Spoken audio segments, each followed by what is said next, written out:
오늘은 36장 후반부입니다. 36장 왜 이사야는 또는 이사야의 제자들은 포로지에서 이 701년에 지나간 사건을 회자하고 있을까? 그건 아주 당연하죠. 왜냐 그러면 포로로 잡혀온 유대인들은 우리가 여호와의 성전에서 여호와를 섬겼는데 왜 멸망했는가? 이것이 포로지의 가장 큰 질문이었습니다.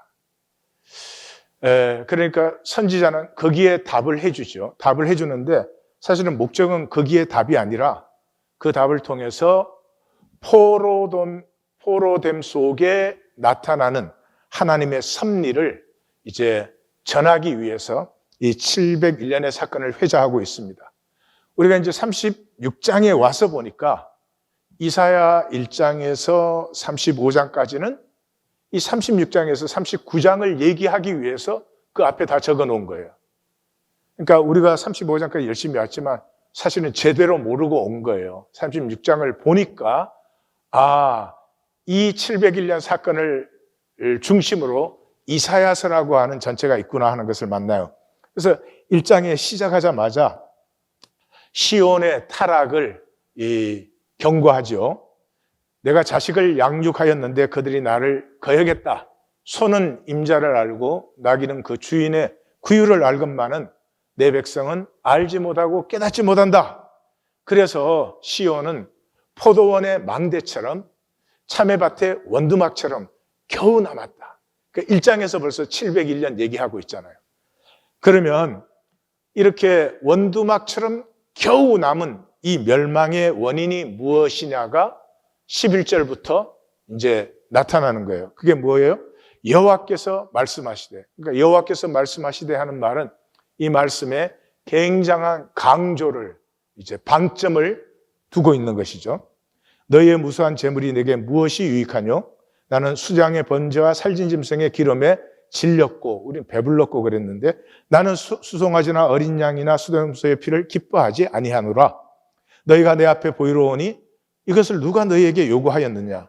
내 마당만 밟을 뿐이니라. 헛된 재물을 다시 가져오지 말라. 분향은 내가 가증히 여기는 바요. 월삭과 안식일과 대회로 모이는 것도 그러하니 성회와 아울러 악을 행하는 것을 내가 견디지 못하겠노라. 잘하는 말씀이에요. 한마디로 뭐예요? 너희의 종교 생활이 나를 돌게 한다. 우리에게 하는 말씀이에요. 우린 교회를 다닙니다.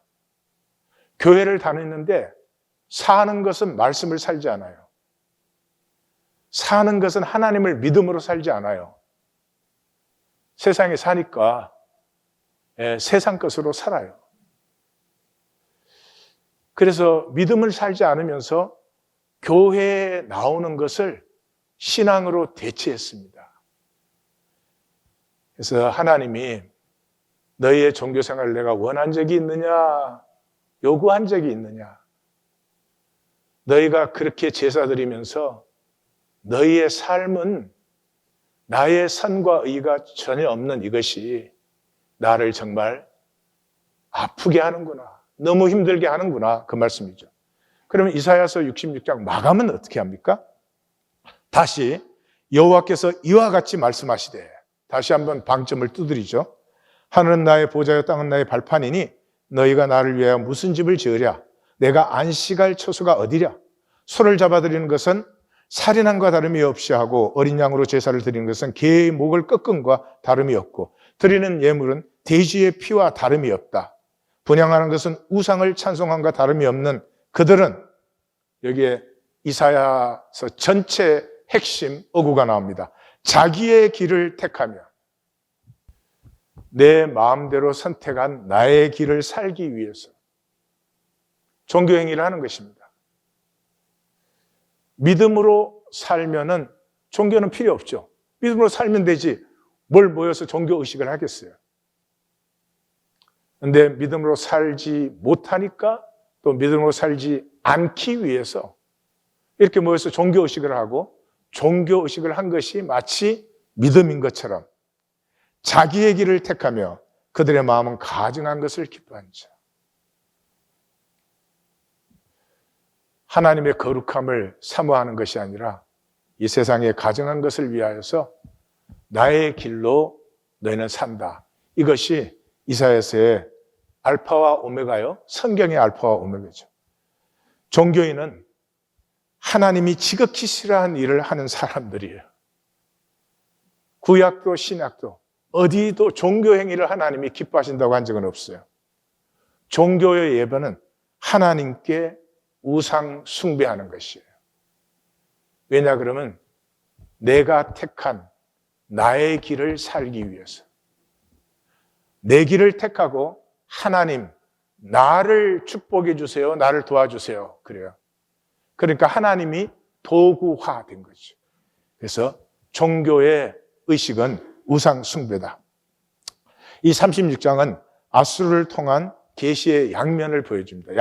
양면이란 말은 유다도 망하고 아수르도 망한다는 거예요. 지금 뭐 아수르가 유다를 멸망시키는 것처럼 보이지만 그냥 결론은 간단해요. 둘 다 망하는 거예요. 아이러니컬하게 유다가 조금 더 오래 견딥니다. 그래서 이 하나님의 계시가 없으면은 종교도 맹인이에요. 여호와의 저주를 사는 유다를 우리 지난주 본문에서 보여주고 있어요. 왜요? 잘못된 확신과 근거를 가지고 있어요. 그 잘못된 확신과 근거가 뭐예요? 여호와 하나님을 나의 수호신으로 삼은 거예요. 왜냐 그러면 이 세계는 혼돈이거든요. 하나님의 창조는 무한 차원이에요. 우리 눈에는 혼돈으로 보여요. 우리가 다 이해할 수 없고 우리가 질서를 만들 수 없어요. 이 혼돈을 사는 길은 유일하게 하나님이 선하시고 어렵고 신실하시고 사랑이시니까. 그의 창조도 선하고 어렵고 신실하고 사랑이에요. 그래서 내가 다 이해 못하지만 받을 수 있는 것이에요. 내 삶에 나는 왜 이렇게 태어났을까? 나는 왜 이런 길로 자라났을까? 살았을까? 왜 내게는 이런 일이 생겼을까? 받을 수 있습니다. 왜냐 그러면 생명은 이 모든 현상보다 크기 때문에 받으시면 반드시 합력하여 선을 이루게 되는 것입니다. 그런데 우리는 마귀에게 쏘가서 그걸 받지 못하고 내 중심으로 통제하려고 들어요. 그게 선악과죠. 내 중심으로 선과 악을 구분해서 내 삶을 나 중심의 질서로 확립하려고 하는 거예요. 그 돈이 굉장히 중요해요. 그럼 이 세상에서 내 중심의 질서를 확립하려면 돈이 없이는 절대로 되지 않습니다. 그래서 종교인들이 하는 것은 종교행위예요. 종교행위의 주체는 누구예요? 나예요. 예배도 내가 드린다 안 드린다 결정이에요. 나의 모든 신앙생활 어쩌고 저쩌고 하지만 전부 내가 결정한 내 마음대로 하는 것이죠. 좋다 나쁘다를 문제를 떠나서 그것이 실제다 하는 것이에요. 그래서 맹인들이에요. 실제를 못 봐요. 지금은 애굽은 정말 종이호랑이에요. 그런데 애굽을 의뢰하려고 하고 그 당시 상황에서는 아수르가 월드 파워예요. 근데 오히려 아수르는 대적하려고 하고 그래요. 실제를 못 볼 뿐만 아니라 계시를 전혀 몰라요. 1장부터 하나님이 뭐예요? 시온을 심판한다는 거예요. 심판해서 새롭게 한다는 거예요. 그러니까 포로 6장 이사야 부르는 말씀에서 보면은 나오죠. 먼 곳으로 보내서 그래서 새롭게 한다. 그루터기가 남을 것이다. 그랬잖아요. 근데 그걸 전혀 듣지를 못하고 보지 못해요. 그리고 뭐 했죠? 이 히스기야 등극에서 초기에는 매일 밤 모여서 부흥회했어요. 그냥 기운을 북돋우는 거죠. 지금 기독교도 심리적인 것을 벗어나지 못하죠. 예배 드리고 나면 좀 심리적으로 안정이 돼요. 하나님 부르면 심리적으로 좀 평강이 와요. 실제는 하나도 누리지 못하면서 심리적인 효과만을 그걸 또 적극적으로 이용하는 경우도 있는 것 같아요. 그래서 종교는 하나님을 모르며 이것이 선지서의 중심이죠. 하나님을 거역하는 것이에요. 다시 말씀드릴게요. 종교는 하나님을 거역하는 것이에요. 하나님께 순종하면 그냥 하나님 살죠. 그러나 순종하지 않기 위해서 종교의식을 만들고 내가 종교의식을 한 것이 내가 신앙이다. 이렇게 우리가 스스로 위로하는 것이죠. 그래서 호세아서가 선지서의 중심이고 그 중심이 6장인데 여호와를 알자, 힘써 여호와를 알자. 여호와를 모르기 때문에. 근데 무슨 여호와를 몰라요? 6절에서 나오죠. 나는 인애를 원하고 나는 긍휼을 원하고 제사, 종교 원하지 않는다.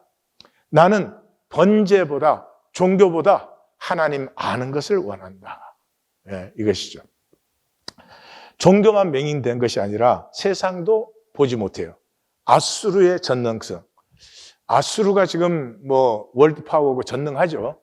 근데 지금 잠깐의 상황적 우위예요. 존재적이 아니에요. 근데 아수르는 자기들이 우수하고 위대한 걸로 착각을 해요. 그게 세상 삶이에요.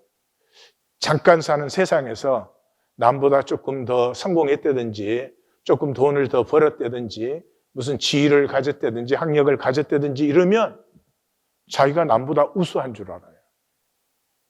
기가 막힌 착각인데 실제로 세상이 다 그래요. 내가 남보다 잘 되었으면 미안한 일이죠. 남들은 부모 잘못 만나서 학교 다니기도 힘들었어요. 제3세기에 태어난 대부분의 사람들은 고등학교 교육까지도 받기가 힘들어요. 근데 내가 부모 잘 만나서 뭐 대학원 나오고 유학까지 갔다 오고 그랬으면 미안한 일이죠. 그만큼 더 역사와 사람을 섬겨야 되는 것이지. 근데 자기가 잘난 줄 안단 말이에요. 이 상황 속에 있는 일시적인 착시 현상이죠. 이 아수르는 지금 자기들이 전능한 줄 알고 있지만 이 사네립이 사망하고 나서 그 다음 왕이 에살하돈입니다. 에살하돈은 벌써 아수르가 멸망하는 발악을 한 왕이에요.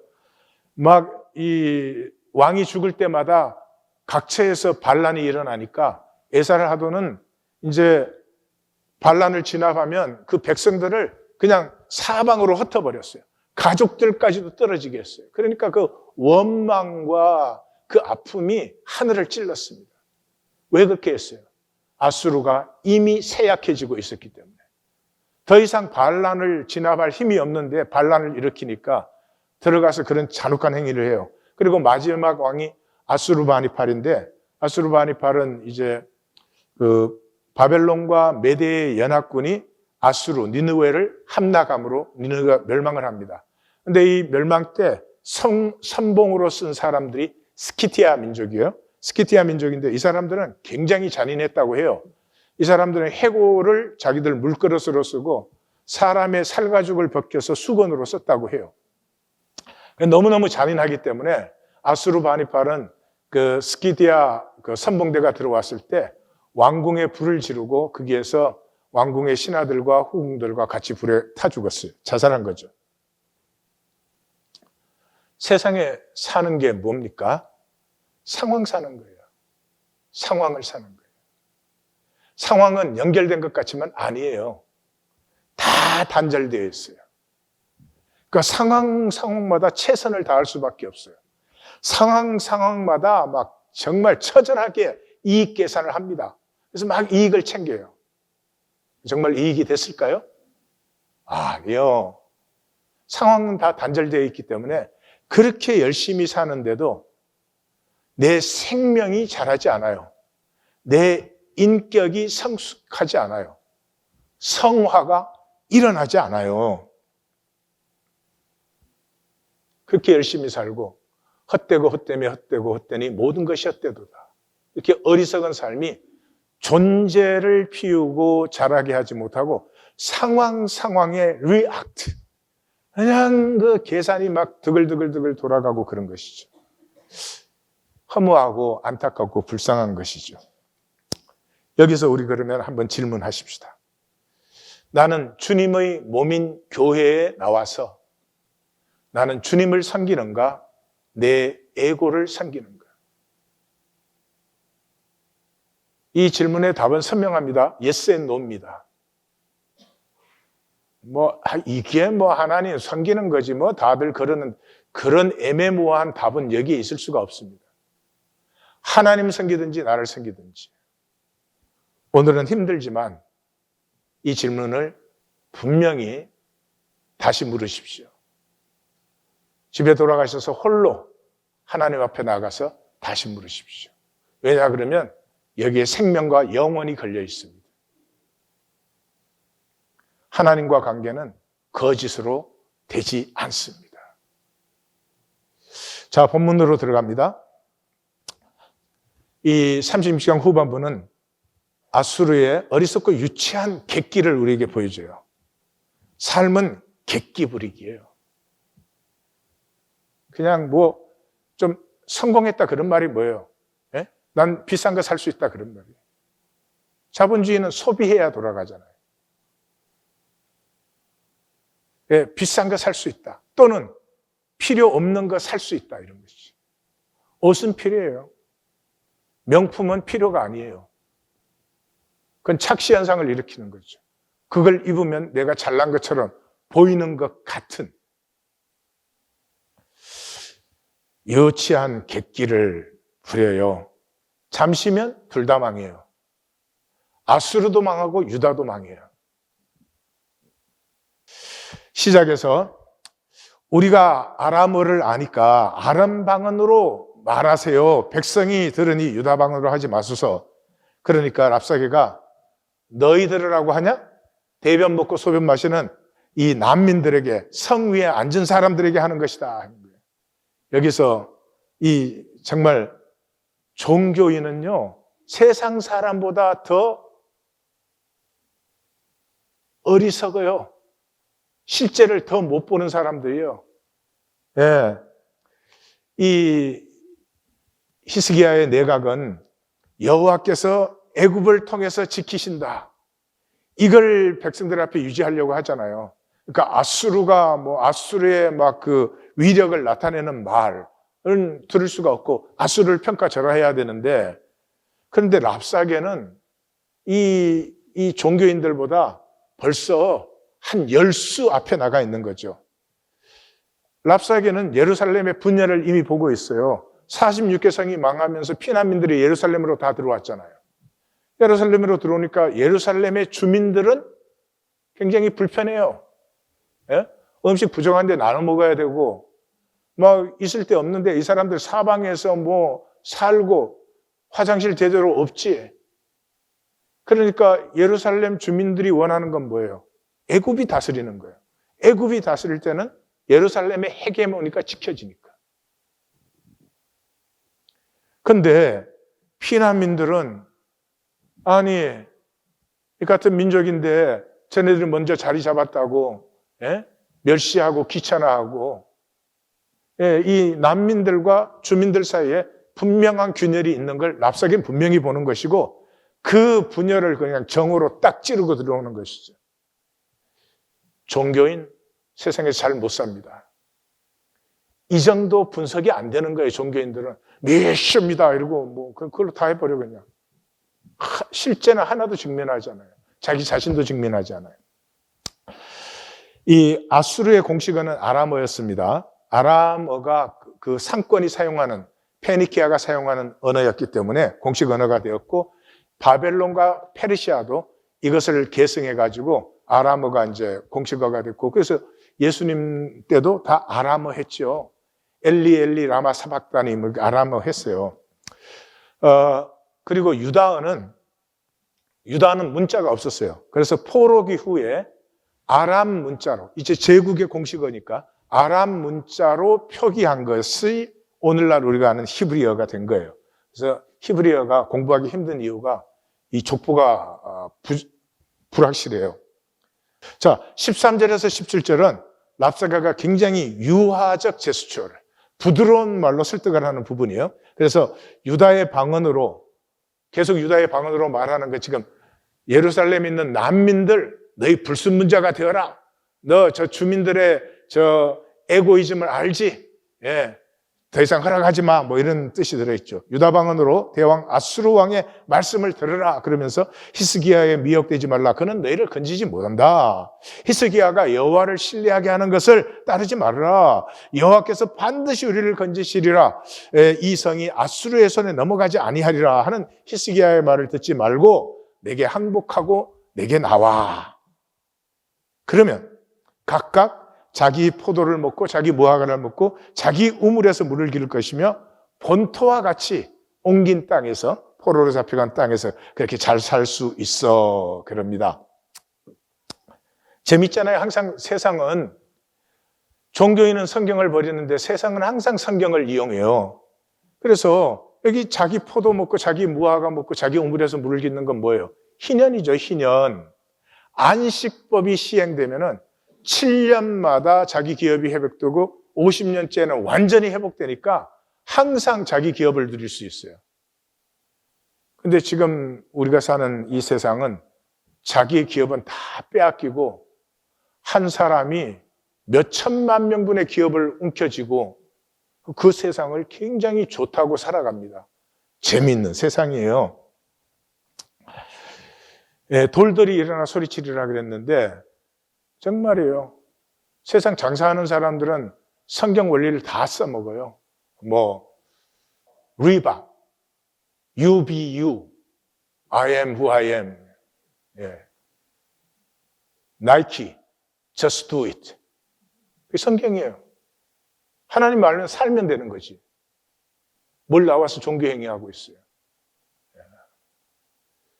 뭐 많지. 세상은 전부 성경을 써먹는데 이 종교인들만 이거 종교 만들어가지고 그냥 우리끼리 통하는 방언들 하고 있는 거죠.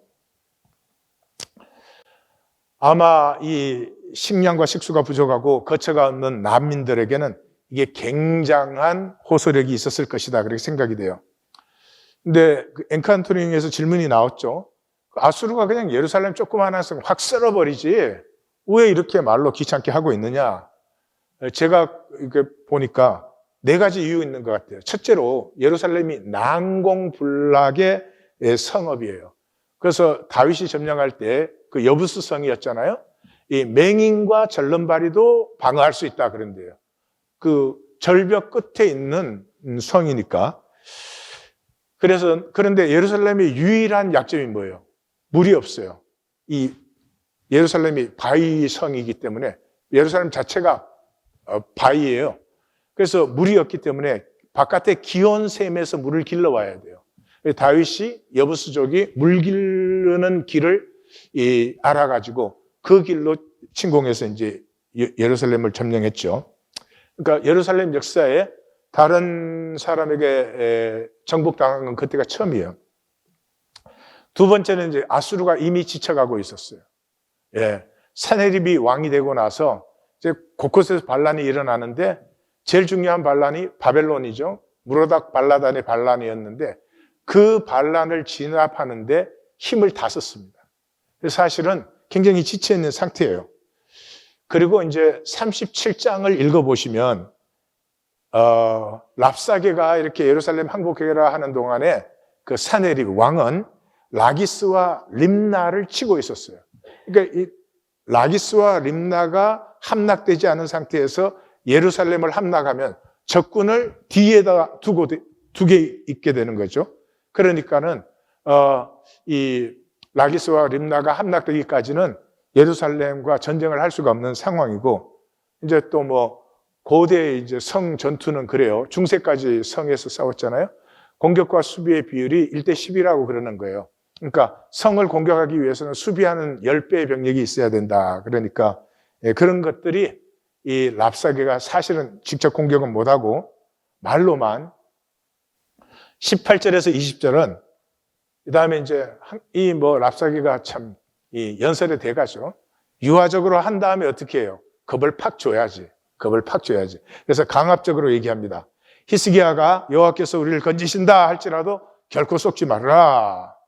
열국의 신들 중에 아수르 왕에서 손에서 건진 신이 어디 있느냐? 다 망했고 너희 북왕국 사마리아도 망했잖아. 그 예루살렘이 설 수 있겠어? 그러니까 여호와가 능히 예루살렘을 내 손에서 건지겠느냐. 여기에서 키워드는 나셀. 그래서 여기에서 나셀이 건지신다는 뜻인데 8회가 나옵니다. 그리고 또 볼 수 있는 것은 히스기야의 담대함을, 여기 지금 히스기야 계속 나오죠. 그것은 히스기야가 굉장히 담대해요. 그런데 이 히스기야의 담대함은 이사야와의 교감에서 나온 것이다 하는 것을 알 수 있어요.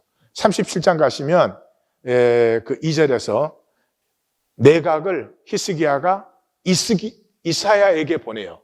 이사야에게 보낸다는 말은 이사야의 말씀에 굉장히 신뢰를 두고 있다는 것이죠. 4절에서는 이렇게 말해요. 이사야가 만약에 당신이 기도한다면 하나님께서 들으실 것입니다. 그러니까 이사야에 대해서 굉장히 신뢰를 하고 있죠. 그러니까 열왕기서와 역대기서와 선지서를 보면 이걸 말씀을 만난다 그러는 것이에요. 열왕기서에서는 열왕기서 19장 2절까지 이사야가 전혀 나오지 않아요. 이 701년 사건에서 처음으로 나와요. 그러니까 열왕기서에서는 이사야가 중요한 변수가 아니에요. 그런데 선지서에 보시면 히스기야의 아버지 아하스 때부터 7장에서 아하스에게 이미 신탁을 예언하고 있잖아요. 물론 안 들었죠. 그래서 히스기야도 초기에는 안 들었죠. 그래서 20장에서 뭘 봤어요? 20장에서 아수르가 쳐들어오는데 히스기야가 대항하려고 하니까 만약에 그때 아수르에 대항하면 거기서 유다와 예루살렘은 완전히 멸망하는 거예요. 그래서 이사야 선지자가 아수르에 대항하지 말라 그러는데도 히스기야가 대항하려고 하니까 이사야 선지자가 3년간 발가벗고, 그래서 누가 이겼어요? 이사야 선지자가 이겼죠. 히스기야가 굴복했죠. 그러니까 히스기야가 이 선지의 말을 전혀 안 듣던 상태에서 지금 701년 사건이 왔을 때는 굉장히 선지자의 말을 신뢰하는 자리까지 그동안의 교감이 있었던 것을 만날 수 있다. 그래서 그뿐만 아니라 아수르의 이 맹인된 모습이 본문에 나타나죠. 찰나 같은 현상이 지금 자기들이 잠깐 잘났는데 지금 상황일 뿐인데 자기들이 무슨 우수하고 특별한 민족이나 되는 것처럼 이 얘기를 하고 있는 선지자의 가슴은, 중심은 뭐예요? 무엇보다도 종교의 개념적 불신을 고발하고 있는 것이죠. 하나님 하지만 사실은 그 하나님은 자기 이해에 종속시킨 하나님, 내 이해에 맞는 하나님은 내가 인정할 수 있는데 내 이해에 맞지 않는 하나님은 인정할 수가 없어요. 쉬운 말로 하면 돈에 관계되지 않은 건 하나님을 믿고 신뢰할 수 있는데 돈에 대해서는 하나님을 절대 신뢰할 수가 없어. 사실은 세상과 동일한 거죠. 세상과 동일한 것이지. 하나님 몰라요. 세상도 모르고 이 종교도 모른다 하는 이것을 고발하고 있는 것이요. 이 유다 대표들은 침묵했습니다. 왜냐하면 히스기야가 명령했기 때문에. 여기에서 이제 우리는 확실히 보죠. 이사야 선지자와 히스기야의 교감이 얼마나 깊었다 하는 것을. 왜요? 가서 랍사게의 말을 듣지만 이 해결은 결코 정치적이거나 외교적 해결에 있지 않다. 그렇기 때문에 절대 답하지 말라. 침묵이라고 하는 것은 하나님을 향하는 것이죠. 그냥 말을 안 하는 게 아닙니다. 그래서 이들이 옷을 찢는다는 것은 이게 신성 모독이라고 하는 것을 이제 공개적으로 나타내는 거죠. 그래서 히스기야에게 랍사에게 말을 전달했습니다. 여기에서 우리가 사실은 중심적으로 볼 것은 히스기야의 실제성이에요. 히스기야는 초기에 종교를 받아들였죠. 같이 종교 부흥회했죠. 그러나 거기서 끝나지 않았고 종교와 더불어 실제적으로 행동을 했습니다.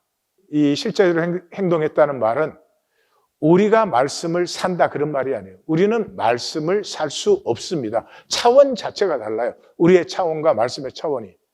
말씀을 만나면, 가슴으로 만나면 말씀이 내 안에 있는 하나님의 형상을 통해서 자기를 피워내는 것이에요. 그래서 이사야 선지자는 곧 선포하게 됩니다. 내 생각은 너희 생각과 다르며 내 길은 너희 길과 달라서 내 생각은 너희 생각보다 높으며 내 길은 너희 길보다 높아서 비와 눈이 하늘로서 내려서는 그냥 돌아가지 않고 이 땅을 적셔서 싹을 틔우고 소출이 맺히게 하여서 그래서 파종하는 자에게는 종자를 먹는 자에게는 양식을 준 것 같다. 말씀이 임하면 말씀 자체가 운행 역사하면서 혼돈 같은 우리의 삶 속에서 좋았더라 좋았더라 심히 좋았더라를 피워내는 것입니다. 내 이해로 말씀을 거부하는 종교생활은 끝내셔야 됩니다. 왜요? 우리 너무 불쌍하지 않아요? 우리의 자녀들 너무 불쌍하지 않아요? 무슨 우리가 재벌이나 돼가지고 마음대로 할 수 있도록 뭐 자녀에게 뭐를 했습니까? 그런 것도 아니잖아요. 그러고는 세상길에 집어넣어서 잘 되라, 성공해라, 남보다 앞서라 그러면 나도 못한 거를 왜 자식에게는 그렇게 바라느냐 말이에요. 얼마나 부담스럽고 힘들겠어요. 말씀이 내 가슴에 임하면 내가 혼돈이에요. 내가 나 이해합니까? 내가 혼돈이에요. 그 혼돈 속에 좋았더라 좋았더라 심히 좋았더라를 피우는 것은 하나님의 말씀입니다. 내 이해에 맞지 않는 하나님의 말씀을 품을 수 있기를 진정으로 원합니다. 그래서 히스기야는 단순히 종교행위를 한 것이 아니라 정말 실제적으로 제가 보기에는 아름다운 일을 했습니다. 첫째, 수로를 건설했어요. 히스기야 수로가 533m인데요. 이게 지금 실력으로도 터널을 뚫을 때 되게 직선으로 뚫어요. 왜냐 그러면 양쪽에서 뚫어서 가운데서 만나는 게 힘들기 때문에. 그래서 곡선 터널이 힘듭니다. 이게 만나게 하는 게. 근데 히스기야 터널 찾아보시면 알겠지만 막 뱀처럼 꼬불꼬불합니다. 그런데 양쪽에서 뚫어서 가운데서 만났어요. 예? 놀라지도 않아. 이건 하나님의 은혜가 아니면 절대로 되는 일이 아니에요. 뿐만이 아니라 성벽, 망대, 외성 쌓고 밀로, 우리로 말하면 참호, 강화시키고 무기, 방패 제조하고 종교 부흥과 더불어서 성전 수리하고 이 우리의 모델이 될 수 있어요. 종교 행위 자체가 나쁜 게 아니에요. 종교 행위만 하는 게 나쁜 거죠. 종교 행위를 했으면 그 종교 행위 안에서 하나님이 누구신지, 하나님 뜻이 복잡해요? 선하고 의롭게 살고 희생의 삶을 살아라 아니에요. 생명은 희생으로만 피어나요. 내 이기만 지켜가지고 복된 삶은 절대로 없어요. 하나님 뜻이 종교는 하나님 뜻을 참 복잡하게 만들어 놨어요. 하나님 사랑하고 사람 사랑하는 게 하나님의 뜻이죠. 종교 행위였으면 그 삶을 사는 거죠. 반걸음이라도 좋으니까. 본문에서 만나는 것을 정리해 보면 하나님의 말씀, 하나님의 계시는 아름답고 신비한 나를 피웁니다. 하나님은 선하시고 의로우시고 신실하시고 사랑이시잖아요. 하나님에게는 악과 저주가 없습니다. 그 사랑으로 나를 창조했기 때문에 하나님의 말씀을 내가 만날 때 하나님의 그 아름다운 창조가 나를 통해서 피어나는 거죠. 아름다운 창조가 피어난다는 말이 뭐예요? 행동한다 이 말이죠.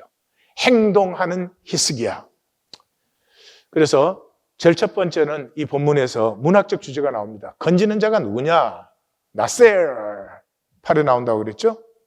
아수르 대왕이냐 여호와냐? 아수르 대왕은 정말 무지한 절대 권력을 가졌었잖아요. 그때는. 근데 눈 깜빡할 사이에 다 무너졌습니다.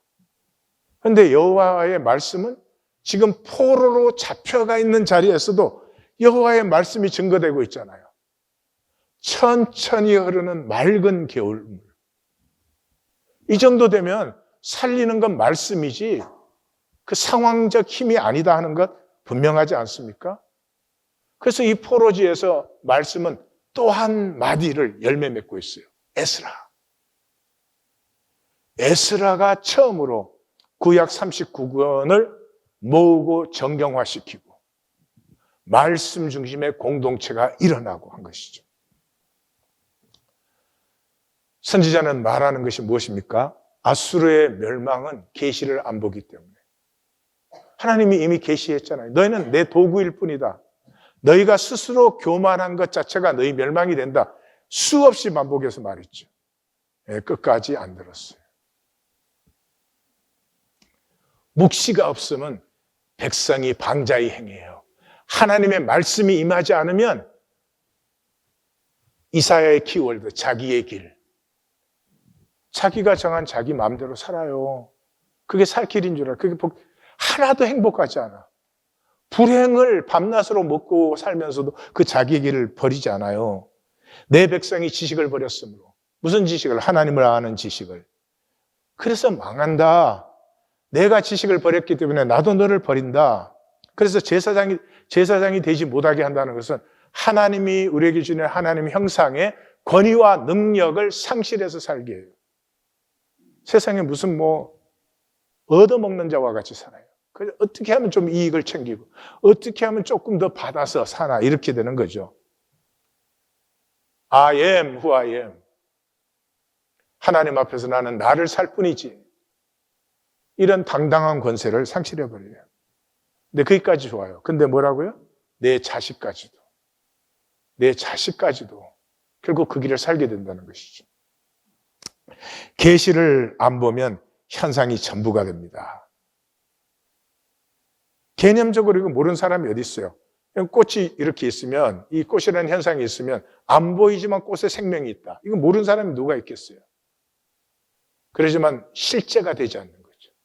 개념적으로 우리가 이렇게 있다면 이 모든 것이 그 하나님에게로부터 나온 것임을 아는 개념적 이해가 있지만 내 삶의 실제는 전혀 아니에요. 한번 점검해 보십시오. 오늘 두 번째 질문입니다.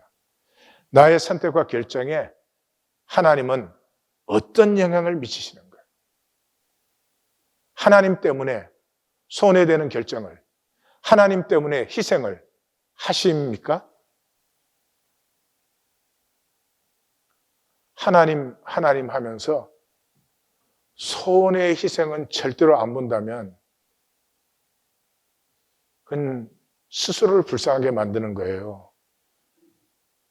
하나님의 창조는 하나님이 자기 전체를 내어주신 거예요. 하나님의 세계 안에 우리의 세계가 창조됐어요. 우리 세계가 자랄수록 하나님이 없어져요. 그래서 요한계시록 마지막에 보면은 하나님의 나라가 이 땅에 완성되었을 때 하나님의 성전이 더 이상 없어요. 우리의 생명이 장성하는 것도 똑같아요. 생명 원리가 똑같으니까.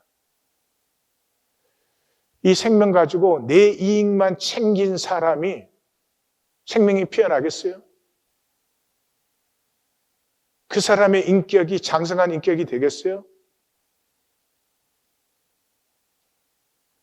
삶에는 움켜짐이 필요하지만 동시에 펴서 나눔도 필요합니다. 이 건강한 순환이 있어야 되는데 계시를 안 보면은 욕심만 부리다 가는 거죠. 그래서 종교에는 절대로 하나님의 인도를 받지 못해요. 종교는 내 중심으로 내가 종교 생활을 하는 거거든요. 그렇기 때문에 나 중심으로 내가 지키는 내 세계가 있어요. 그래서 하나님의 인도가 나타나면 불편한 일이 생겼다고 생각을 해요. 왜요? 내 질서 바깥의 것이 들어오니까. 그래서 하나님의 인도를 받지 못해요. 하나님의 인도를 받지 못하면 내 안에 있는 하나님의 형상이 피어나는 길은 없습니다. 세상 어떤 지식도, 세상 어떤 능력도 내 안에 있는 하나님의 생명을 피우는 능력은 없습니다. 하나님의 인도를 받는 것이, 하나님과 함께하는 것이, 두세 사람이 내 이름으로 모인 곳에 나도 그들 중에 하나님과 함께하는 것이 얼마나 복인지를 알아야 됩니다. 인도를 받지 못하면 나를 창조하신 섭리를 완전히 내가 폐기해버리죠. 내 질서를 지키려고 하나님의 어떤 개입도 다 거부해버리죠. 세상의 삶으로 착각하는 데서 이런 일들이 생겨납니다. 세상에서 우리가 열심히 사는 삶은 삶이 아닙니다. 세상에서 열심히 우리가 사는 것은 그 상황 속에서 나를 지켜나가는 것이죠. 살아있어야 뭐가 되니까. 삶은 뭐예요? 그 삶의 여정을 통해서 하나님이 창조하신 이 생명 씨앗을 피워서 나라고 하는 존재가 피어나는 것이 삶이지, 단절된 현상에서 내가 살아남아 있는 것, 그것이 삶이 아니다. 그건 survival, not life. 그래서 종교가 왜 여호와 성전에서 여호와 하나님을 섬기고 멸망하는 것인가 하는 것은 이사야 선지자가 66장에서 총 결론을 내린 것처럼 자기의 길을 택하여 내가 택한 내 길을 내 마음대로 살기 때문에 이해는 가는 일이죠. 이 세계는 혼돈이죠. 나로서 이해가 되지 않습니다. 그러니까 나는 통제하고 싶어 할 수밖에 없습니다. 그 자체를 하나님이 정죄하지는 않지요. 그 통제해야 되는 그 강박에도 불구하고 내가 하나님을 신뢰할 수 있는 것, 여기서 초월이 일어나는 것이고 그 초월에서 내 존재와 삶의 초월도 일어나는 것이다. 자, 그런데 내가 그렇게 초월하지 못한다. 그럼 걱정할 건 없어요. 왜냐 그러면 구하고 찾고 두드리시면 되니까. 구하고 찾고 두드리면 다 준다고 그랬잖아요. 단 한 가지 문제가 있죠. 구하고 찾고 두드리는 것이 거의 불가능해요. 왜냐 그러면 그것을 우리가 피하고 유리하고 있으니까. 내 중심으로 만든 내 질서의 세계를 지키는데 내 모든 것을 다하고 있기 때문에 내 중심의 세계가 해체되는, 사실 창조적 해체예요. 해체되는 구하고 찾고 두드림을 우리는 의식적으로 무의식적으로 사실은 피하고 있어요. 그래서 용기가 필요해요. 용기도 그렇게 많이 필요한 건 아니에요. 하나님 임재 앞에 홀로 나가시면 돼요. 그 고백부터 시작하면 되잖아요. 하나님, 나는 하나님을 구하고 찾고 두드려야 되는데 저에게는 그런 능력과 여유가 없어요. 저는 당장 돈이 너무 절실해요. 돈 때문에 힘들어 죽겠어요. 그래서 나는 구하고 찾고 두드릴 능력도 없습니다. 거기서부터 한번 출발해 보세요. 그러면 하나님이 어떻게 인도하시는지. 왜냐하면 하나님은 우리가 하지 못하는 것을 하라고 절대로 그러지 않습니다. 어떤 일을 하기 전에 하나님 먼저 능력을 주시는 분이에요. 그래서 계시의 최고의 복은 나됨이에요. 말씀을 만나는 사람에게 최고의 영광은 하나님이 창조하신 내가 그 말씀 안에서 피어나는 것이죠.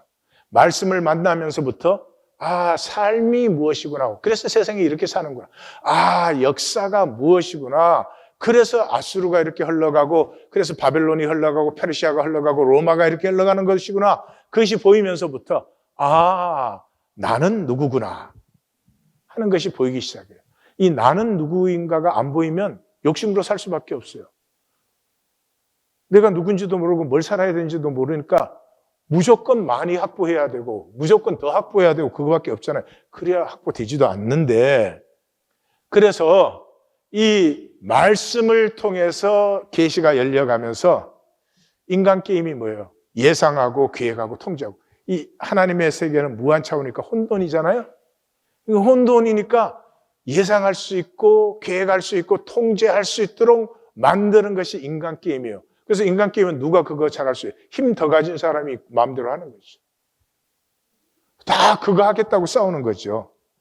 그것에서 자유해지고 내게 주신 상황과 조건들을 하나님의 은혜로 받으면서 나의 나됨이 내가 피어나는 것이죠. 이 피어나는 출발점이 뭐예요? 주마한 기도예요. 주마한 기도 안 하면서 예수 믿는다 이런 얘기 제발 우리 교회에서는 하지 마세요. 예. 아니 구구단도 못 외워. 그런데 자기가 뭐 대학원을 나왔다 이러면 웃기잖아요. 정말 하나님은 은혜세요. 기초도 많은 걸 원하지 않잖아요. 예배할 때 종교의식의 예배지만 예배하는 기본 자세에 갖춰라. 두 번째, 주마음 기도. 하루에 3번. 이게 하루에 3번 다 합해야 1분도 안 걸리는 일이요. 그 다음에 말씀 만나라. 그 종교의 허위의식 가지고 막 거창하게 갖다 붙일 생각하지 말고 그냥 소박하게 읽고 내 가슴에 만난 대로 질문하고 답해보고 그러면 되는 거지. 그 다음에 뭐예요? 1820 데일리 브레드로 모여서 가슴을 나누어라. 세상에서 전부 머리로 거짓말 하잖아요. 예? 꾸미고 붙이고 뺄 거 빼고 그러잖아요. 뭐 나눈다는 게. 그 자리에서만은 아파도 중심의 진실을 나누어. 이 4가지면은 우리의 삶은 1년 살고 나면 1년에 달라진 내 모습에 내가 놀랍니다. 그렇게 근심 많던 내가 이렇게 자유해지고 그렇게 연약하던 내가 하여튼 삶의 에너지 대부분이 상황 컨트롤하는 데 대부분 써요. 왜냐하면 상황이 자꾸 어긋나가니까 제대로 되는 게 아무것도 없어.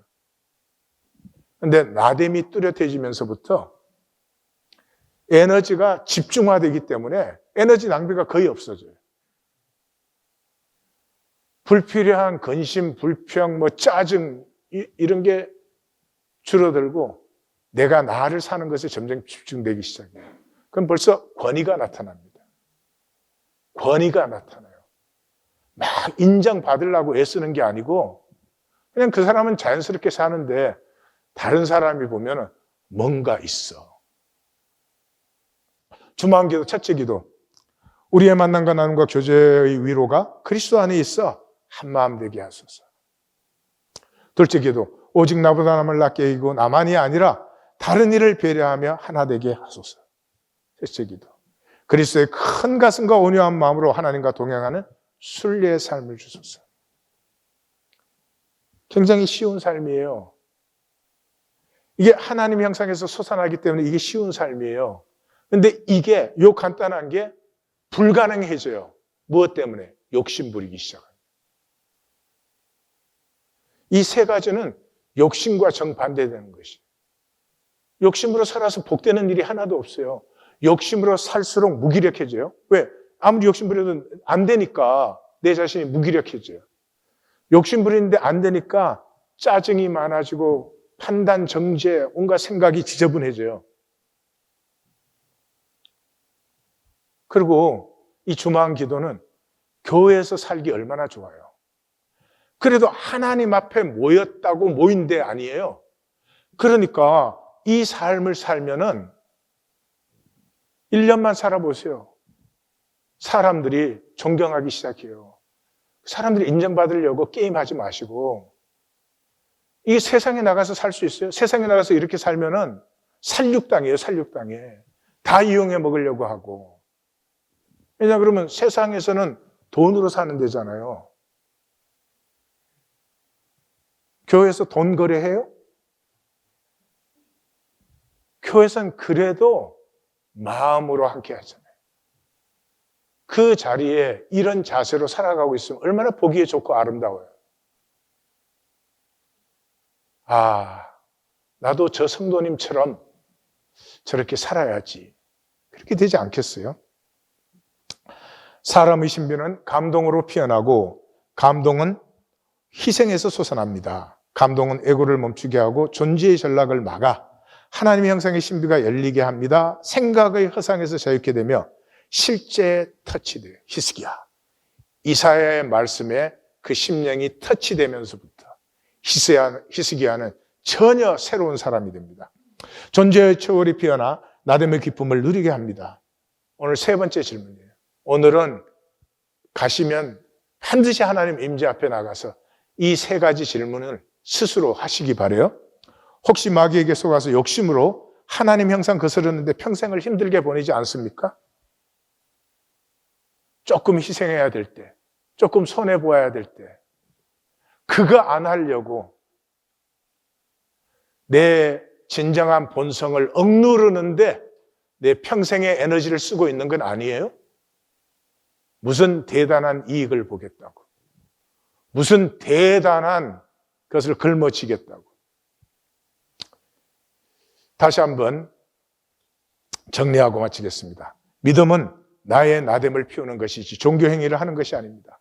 섭리의 완성입니다. 나를 창조하신 하나님의 섭리가 내 가슴에 임하게 하고 나는 그 섭리를 행동하는 것입니다. 내 삶과 내 자신은 혼돈이요. 모릅니다. 내가 내 자신을 몰라요. 근데 그것을 선악과로 통제하려고 하면 내가 나를 죽입니다. 사람은 기가 살아있어야 되는데 생기. 선악과로 통제하면 기가 죽어버려요. 그렇게 자녀를 양육하면 기죽은 자녀들이 자라나는 거예요. 그것이 아니라 하나님을 신뢰함으로 섭리를 품는 것이에요. 섭리를 받아들이는 것이에요. 그때 피어나는 것이죠. 소년이 아침에 숲에 나갔어요. 그랬더니 악어가 그물에 걸려 있어요. 그랬더니 악어가 그래요. 야, 아침에 내 새끼들 먹이려고 먹이 찾으러 나왔다가 그물에 걸렸다. 나 죽으면 내 새끼들은 어떻게 되냐. 그러니까 나를 좀 풀어달라 그랬어요. 소년이 들으니까 너무 안 됐잖아요. 그래서 그물을 벗겨줬더니 그 악어가 얼른 소년을 물었어요. 소년이 야, 이건 아니다. 내가 너를 구해줬는데. 그러니까 악어가 그러는 거야. 아니야, 삶은 그런 거야.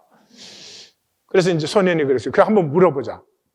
내가 3번 물어서 3번 다 삶이 그런 거라고 그러면 그래, 네가 나를 잡아먹어도 괜찮아 그랬어요. 옆에 보니까 새가 있어요. 새한테 물었어요. 그래서 새가 그런 거예요. 야, 봐라. 내가 아침에 벌레 잡으러 나간 사이에 뱀이 와서 내 새끼들 다 잡아먹었잖냐. 삶이 그런 거야. 그 옆에 보니까 또 늙은 당나귀가 있어요. 당나귀한테 물어봤더니 당나귀가 그런 거예요. 야, 봐라. 내 주인이 평생 나 써먹더니 이제 늙어서 이제 써먹지도 못하고 고기도 못 먹게 되니까 이 야생동물한테 잡혀먹게 버렸잖냐. 삶이 그런 거야. 그랬어요. 세 번째는 이제 토끼가 탁 나왔어요. 토끼한테 물어봤더니 아, 토끼가 야, 이건 이렇게 말로 할 문제가 아니다. 일단 원래대로 한번 해봐. 야. 그래서 다시 악어에게 그물을 딱 덮었어요. 그랬더니 토끼가 소년한테 자, 뛰어! 그랬어요. 그래서 소년이 마을에 들어가서 이제 사람들을 데리고 왔어요. 오늘 저녁에는 악어 고기로 잔치를 하겠구나 그러고. 그런데 소년이 기르던 개가 사람들 먼저 뛰어왔는데 보니까 토끼가 있어요. 그래서 토끼를 물어 죽였어요. 삶은 얘기. 지금 자기 질서에 안 맞지 이 얘기가. 아유 정말 참. 삶은 이해의 대상이 아니에요. 이해되면 큰일이에요. 부모의 유혹이 부모가 이해할 수 있는 자식을 만들려고 해요. 그럼 그 자식은 죽은 자식이요. 부부간에도 마찬가지예요. 삶은 이해 대상이 아니며 이해되어서도 안 돼요. 그럼에도 불구하고 살아갈 수 있어요.